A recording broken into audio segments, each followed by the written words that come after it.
is hard choices equals easy life, and easy choices equals hard life. Boom. Just wanted to get that one started off for you. So the way the Habit Engineer live stream works is that every day, Monday through Friday at around 9 a.m., I'm going to go live.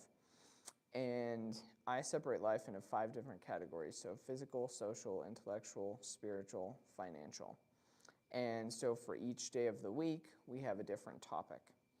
And so today obviously is Monday. So we are going to be talking about the physical topic, or the physical category of life here today. And this is on nutritional science. So one of the just good principles that I learned in studying this, I'm pulling from a Huberman Lab Essentials episode called Effects of Fasting and Time-Restricted Eating. This says what matters most is the timing of your meals shapes hormones, gene expression, repair, and performance.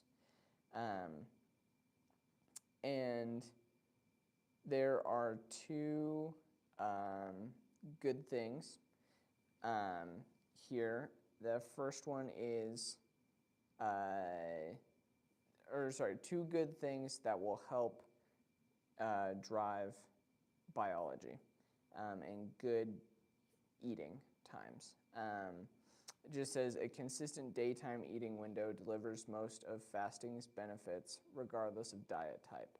And so having a 7 to 9 hour window and consistently eating within that 7 to 9 hour window, triggers the maximum metabolic benefits. And so there are 2 good rules of thumb to follow here. One is that there should be no calories within the first 60 minutes of waking up, so don't eat anything within the first hour you're awake. And then no calories 2 to 3 hours before bed. So don't eat anything 2 to 3 hours before you're going to bed. And so yeah, I honestly just want to go through this slideshow more because there's got some really good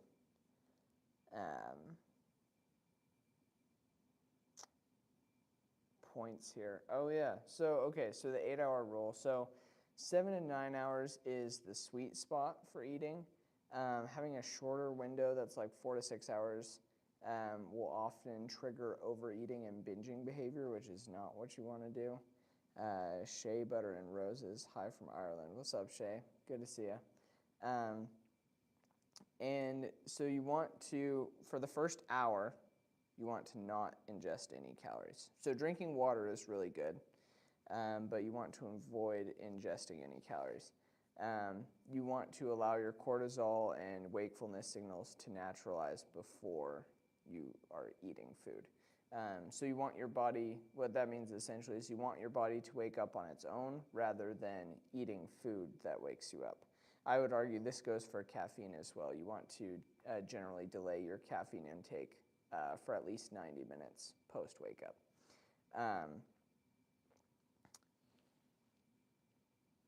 Tylenol, Tyrone. You're not real engineer. Yes, that's correct. I am a habit engineer. I teach people how to build habits that actually stick. I'm an engineer in that regard, but not like a mechanical engineer. No. So I'm trying to decide which one of these I want to focus on.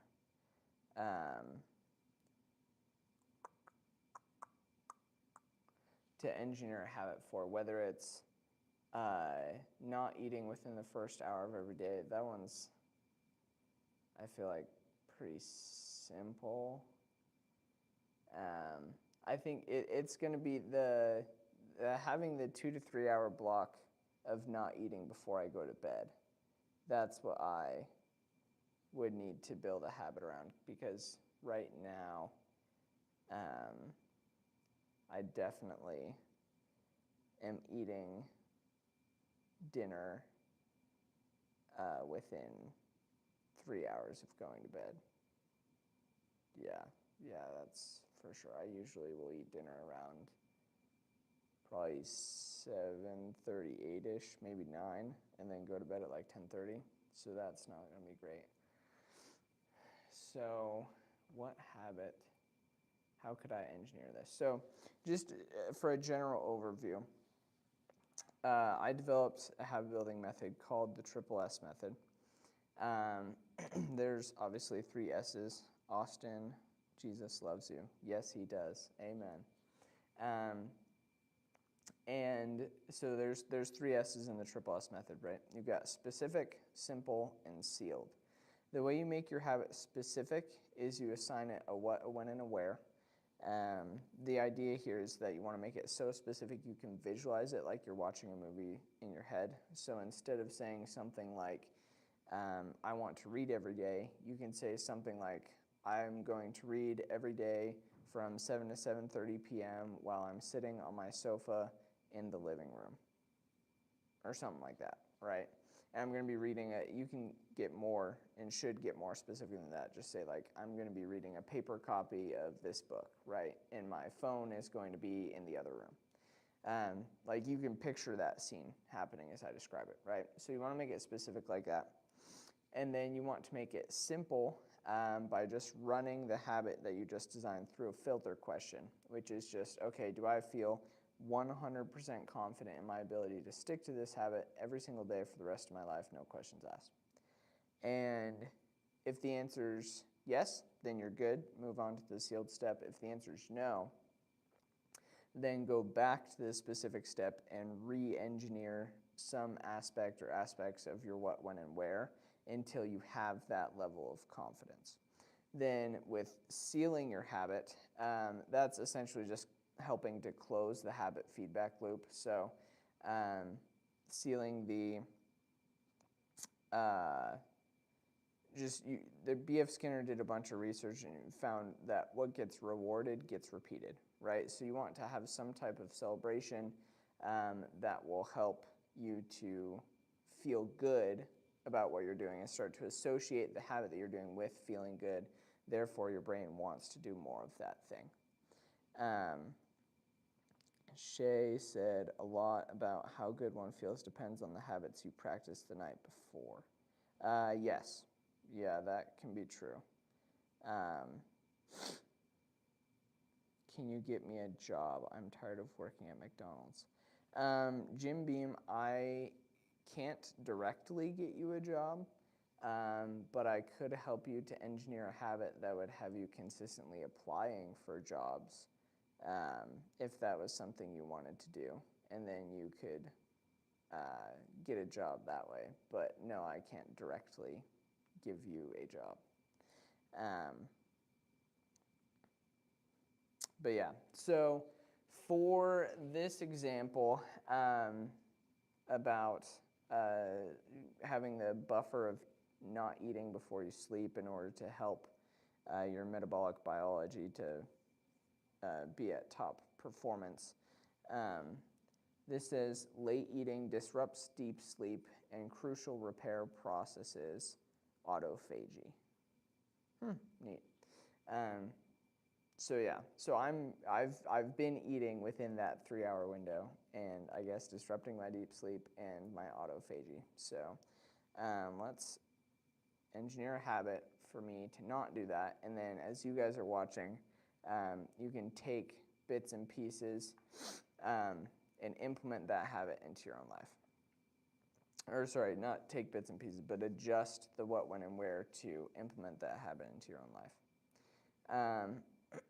And so it says the biologically optimal window is to eat starting around 10 a.m. to 6 p.m.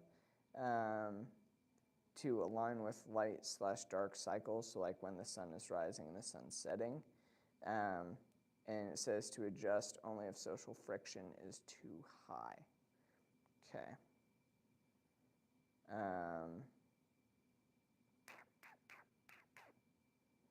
Let's think here. So if I was to engineer that habit for myself, then I would need to be eating dinner, so I go to bed at 10:30, and so I would need to be eating by like 7 at the latest, so I could be done by 7:30, so I could have a 3-hour window.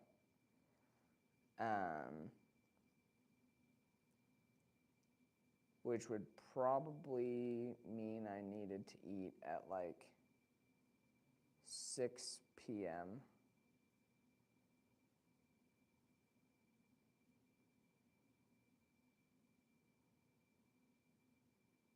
Okay. And I usually only eat 2 meals a day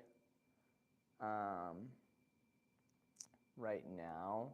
So it's like, I wonder if I ate one at like 10:30 and another one at like 6. And then maybe had some snacks in between 10:30 and 6. Yeah, that could work.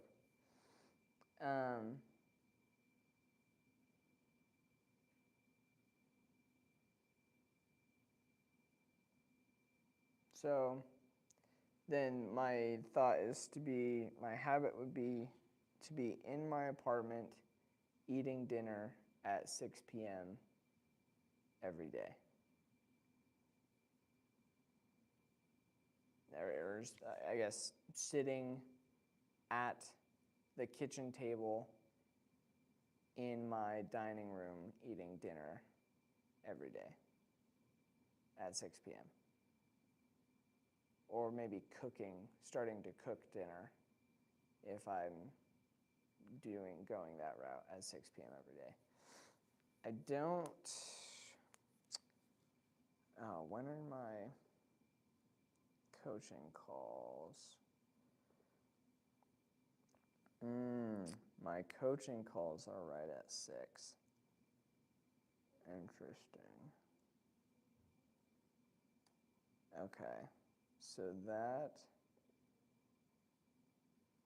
will push my time frame back to 7, and I usually have activities at 7 in the evening. What's up, Bishy? So I think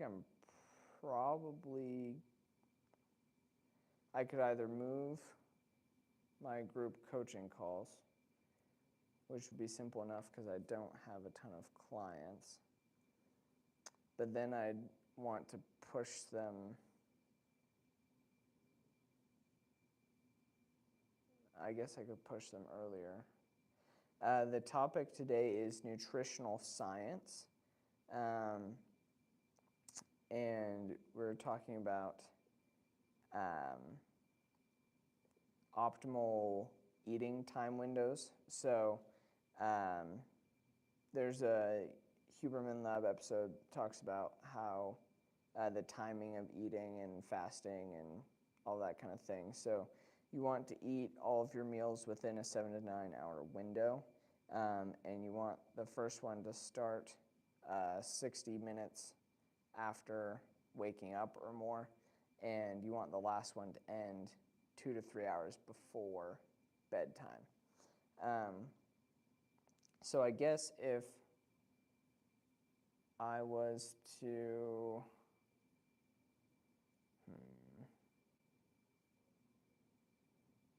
well, yeah, because if I have my calls at 6 and my activities and stuff at 7, then but I'm usually not back by 8.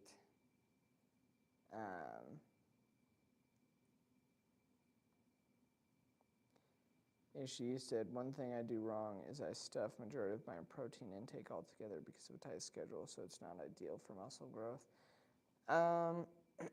Yeah, I don't know. The research that I've seen just indicates that you want to be getting 1 gram per pound, 1 gram of protein per pound of body weight that you have per day.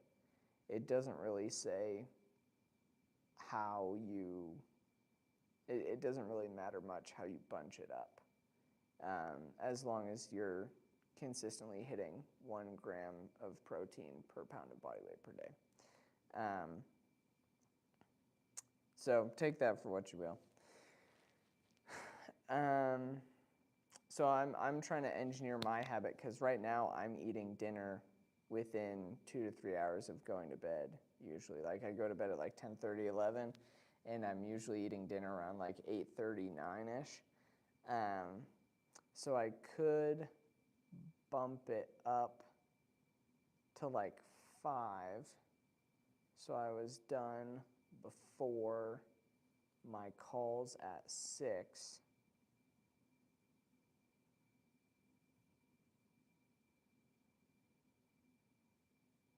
And I don't think I would have anything that would necessarily interfere with that. Now, see, what's interesting is like some of you might find this live stream boring.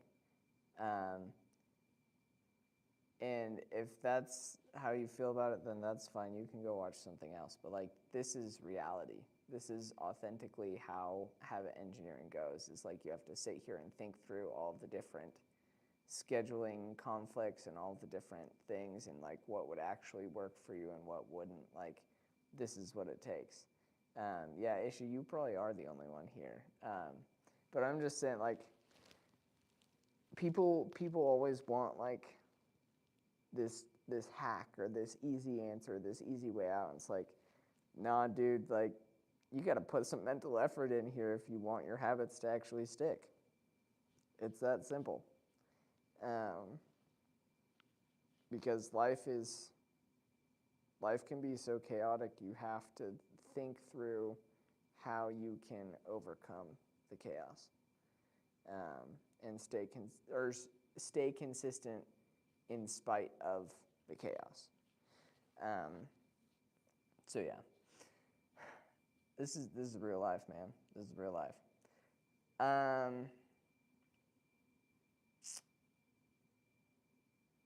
Very true. Ishi, I'm actually in Idaho now. I moved to Idaho a couple months back, and it's cold. It's great. I love the people here, but it's cold. Winter in Arizona is gorgeous, though. Gorgeous. I would love. I love Arizona winters.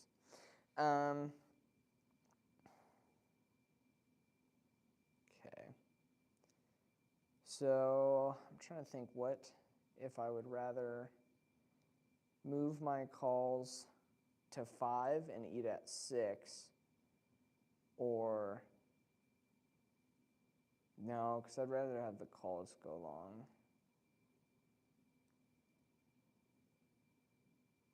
Okay, yeah, so it's going to be, I'm going to eat at 5, keep my calls at 6, and have activities at 7.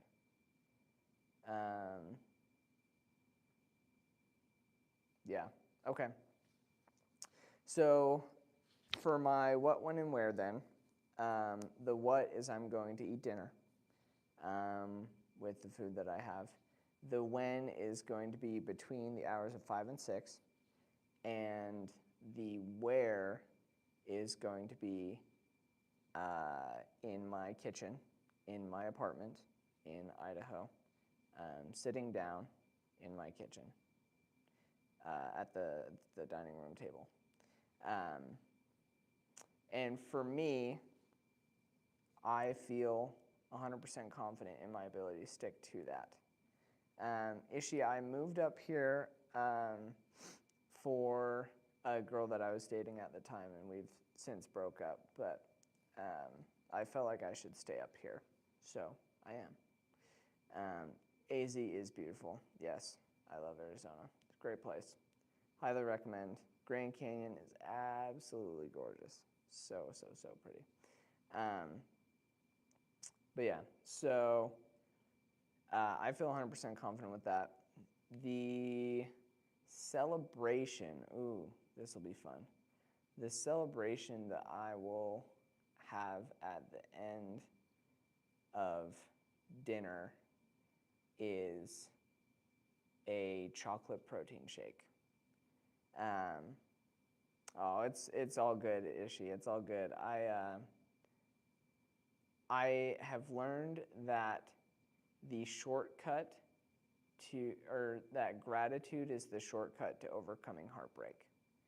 And you become what you focus on, right? So I've just made a mental effort to choose to focus on how grateful I am that the relationship happened at all, and for all the things that I was able to learn and that she taught me and that we learned together, rather than the fact that it's over. And that's worked really well in helping me to be able to handle my emotions, process my emotions, and move forward. So, yeah, I know a bunch of people up here in Idaho. I've lived here a few times before. My best friend Dan lives up here. Him and his wife. So I hang out with them a bunch, and I know a few other people. So and my roommates are super chill, so that's nice. But yeah, so that's the habit. Let me think of this celebration. I like the protein shake. I gotta go find a different blender because the blender that I have doesn't do ice very well. But that would be part of priming my environment for success.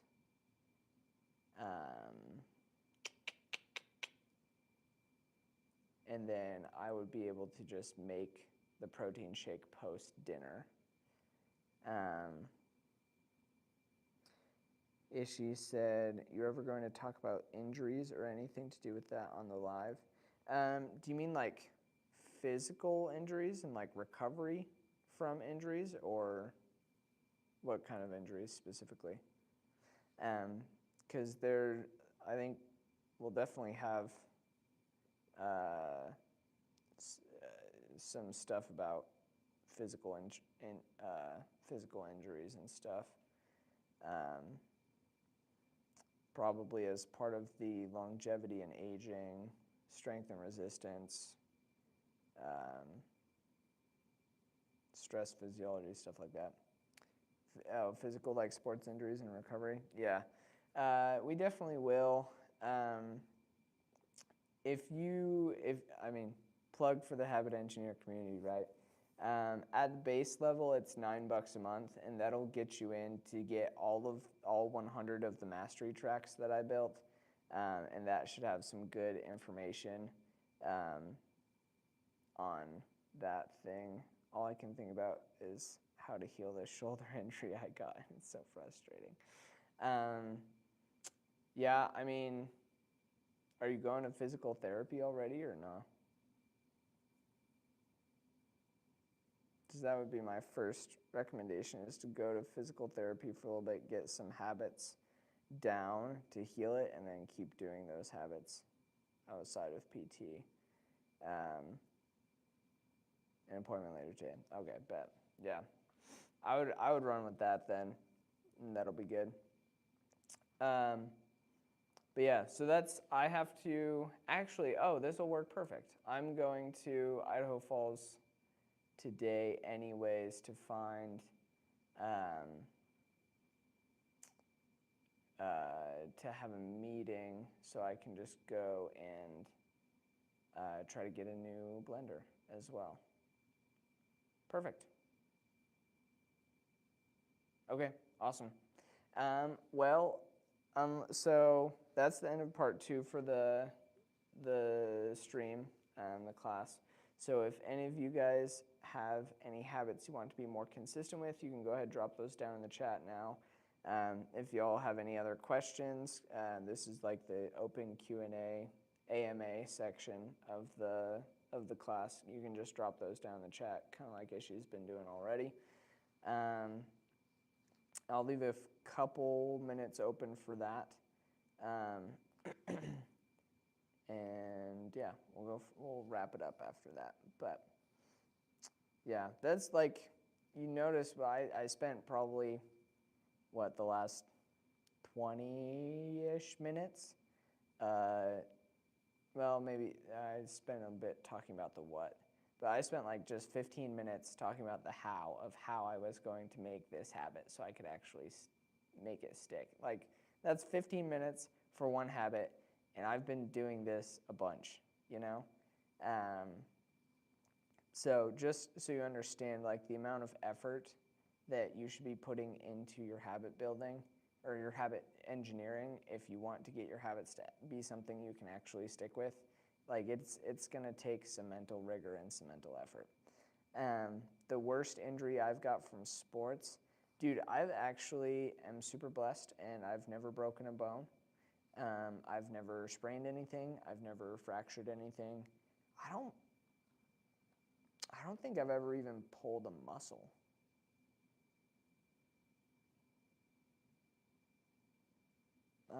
Maybe I have. I don't really remember. My body is very durable. It's great. And yeah, I am very blessed. I am very blessed. And that's not like for lack of physical exertion either. Like, I used to run 10K races. I ran cross country in middle school. I have been working out in the gym consistently for the last 8 years now. Like, I've hit PRs and stuff a bunch of times. Like,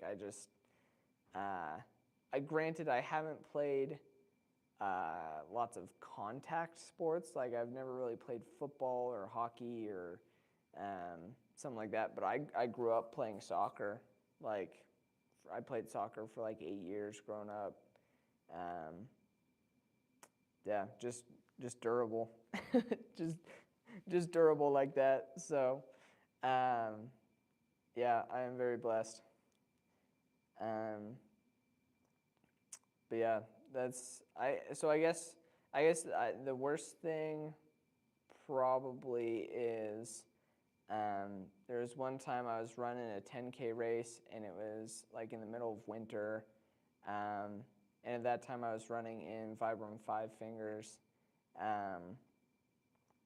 and I, about 3 miles in, so like halfway through the race, my foot fell asleep.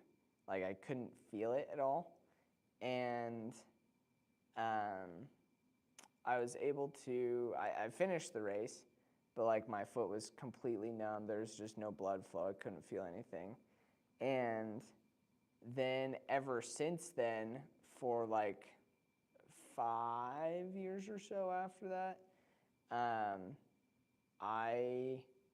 whenever I would run after the 3 mile point, I would lose blood flow, lose feeling in my feet. And so I'd like stop and shake the blood back into my feet and then keep running, stop. And that's what I did when I was training for my half marathon. Yeah, so that was interesting. And then, but I figured out, I went to physical therapy for a bit eventually for that, and just got some exercises, figured out that it was just, I needed to stretch more. My hips were really tight, and that was decreasing blood flow, and so I've just consistently been stretching those, and that worked out really well to increase the blood flow there. So, boom. Contact sports like wrestling is really common with injuries. Yes, it is. Making you injured makes you realize how much you take for granted. Yeah, that's so true. Something as simple as going to practice or lifting weights, you don't realize how blessed we are to do them. Yeah, that's facts. I find it very helpful to maintain a daily practice of gratitude in some way, shape, or form. For me, I write down one thing I'm grateful for every morning, and I say a prayer of gratitude. That's my first prayer every morning, and that has significantly increased my ability to notice all of the little good things that are happening, and be happy about them, as well as, or wait, no, sorry, that as well as was the be happy about them. So like I notice them and then am happy that they're there. Like, yeah, it's very helpful. So highly encourage that habit as well. And that's going to wrap it up for today. Cheers, everyone. Keep the change and keep changing. We'll see you back here tomorrow. The topic is going to be, so we're going to be in our social category, and the topic is going to be on human communication. So how people express ideas, feelings, and intentions through words, tone, and body language. So if that's something you want to learn more about, tune in tomorrow around 9, and we'll see you then. Peace. See you, Ashi.